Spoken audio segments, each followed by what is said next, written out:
Hi friends, അപ്പോൾ നമ്മളിന്ന് നല്ലൊരു അടിപൊളി ഡ്രിങ്കാണ് ഉണ്ടാക്കുന്നത്. മത്തൻ ചെറിയ കഷ്ണങ്ങളാക്കി വേവിച്ചെടുത്തത് ജാറിലേക്ക് ഇട്ട് കൊടുത്തിട്ടുണ്ട്.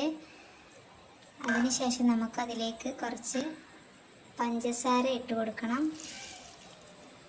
നല്ല ഈ ചൂട് കാലത്ത് നമുക്ക് നമ്മുടെ ശരീരത്തെ തണുപ്പിക്കാൻ ഏറ്റവും നല്ല ഡ്രിങ്കാണ്.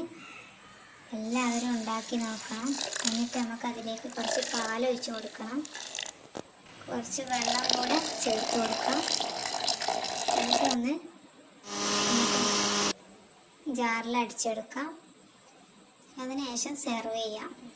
അപ്പോൾ കസ്കസ് വേണ്ടവർക്ക് കുറച്ച് കുതിർത്തിട്ട് ഇട്ട് കൊടുക്കാവുന്നതാണ്. അപ്പോൾ എല്ലാവരും ഉണ്ടാക്കി നോക്കണം. എന്നിട്ട് കമൻറ്റ് ബോക്സിൽ അറിയിക്കണം. എല്ലാവരും സബ്സ്ക്രൈബ് ചെയ്യാനും ഷെയർ ചെയ്യാനും ലൈക്ക് ചെയ്യാനും മറക്കരുത്. മറ്റൊരു വീഡിയോയുമായി വരുന്നത് വരെ ബൈ ബൈ.